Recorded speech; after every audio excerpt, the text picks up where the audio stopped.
Okay, folks, so we just completed our Reader's Theater of a great short story by Langston Hughes called Thank You, Ma'am.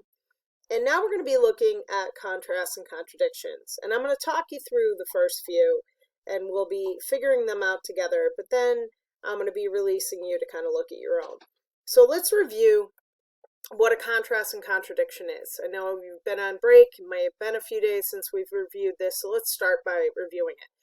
So a contrast and contradiction is one of those signposts where we often see a turning point in a story. It's when a character says or does something that is the opposite, or it contradicts what he has been saying or doing or feeling up till that point. So when the character does something that contrasts what they've been doing up to that point, we need to notice it and we need to note it. And when we note it, we need to look for ways that a character acts. And we need to look at what's contradictory. How has the character acted in the past, and how is this different? So first we need to identify what the contradiction is. And then we need to also look at the contrast and how they act in that situation. So what is the situation that is causing this character to act differently? So not just what is this character doing that's different, but what is the situation that's causing them to act differently? And then finally, we want to look for what that reveals about our characters. And how that character is changing and how that character may be different from another character. Okay, and then most importantly, we want to remember those anchor questions. So we want to ask ourselves, why does the character act or feel that way? The answer to that question is going to really get at our character motivation. It's going to get us to be better understanding of our plot. We may be understanding our turning point or our climax in the story, and we're absolutely going to be getting to the theme if we can be able to answer that question. So we've read Thank You, Ma'am, and I want to stop at this very first point in the story. So we're maybe a page into the story, and up to this point, the boy has come up to the old woman and he has tried to steal her purse unsuccessfully, and it falls to the ground and she demands that he picks it up. A number of people kind of walk by and they're looking at the two of them and the interaction between the two of them. And the woman asks the boy, if I turn you loose, will you run? And the boy answers yes. And she says, then I won't turn you loose. And at that point, the boy has a contrast and contradiction. Okay, he says, I'm very sorry, lady. I'm very sorry. So I'm going to stop here because I'm alert to contrasts and contradictions. And I know when I spot one, I want to pause and ask myself, why is the character acting that way? At this point, I'm surprised that the woman does what she does. If someone tried to steal something of mine, remember back to that activator we did at the very start of class today. If somebody tried to steal something of mine and I caught that person, I don't think that my first impulse would be to take him home and to wash his face and to want to help him. She's acting in a way that contrasts or contradicts what I would expect of a character. So I'm going to ask myself, why is she doing this? And I'd expect her to haul him off to the police station, but she does the exact opposite. She takes him home and she cleans him up.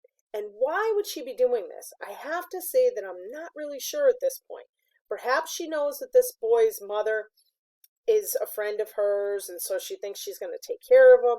I just don't know enough about her at this point, so I'm going to keep on reading. Okay, so I'm going to scroll down. Okay, he looked as if he were 14 or 15, frail and willow wild, in tennis shoes and blue jeans. The woman said, you ought to be my son. I would teach you right from wrong. Least I can do right now is wash your face. Are you hungry? Okay, so at that point, no, ma'am, said the being dragged boy. I just want you to turn me loose. Was I bothering you when I turned that corner? Asked the woman. No, ma'am, but you put yourself in contact with me. If you think that contact is not going to last a while, you got another thought coming. When I get through with you, sir, you're going to remember Miss Luella Bates Washington Jones. Sweat popped out on the boy's face, and he began to struggle. Mrs. Jones stopped, jerked him around in front of her, put a half Nelson about his neck, and continued to drag him up the street.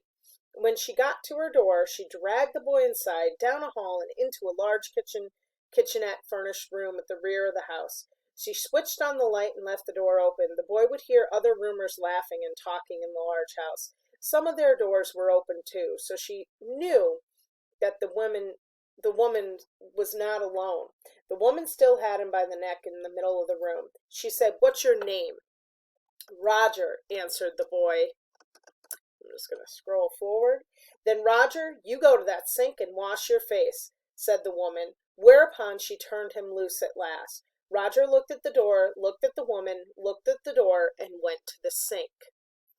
So I want you just to think, up to this point, we have another contrast and contradiction.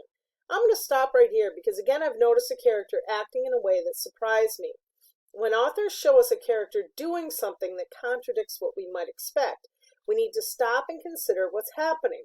Earlier, the boy Roger wanted to escape from her, but now, when she has let him go, and he can run, he chooses to do just what she's told him. Think, what's the question we need to ask ourselves when we see a contrast and contradiction? That's right. We need to ask ourselves, why did the character act that way? Why is Roger acting differently? Right now, I'm going to give you a chance to answer that question. So as I turn to the next slide, I want you to think about the question, why did the character act this way?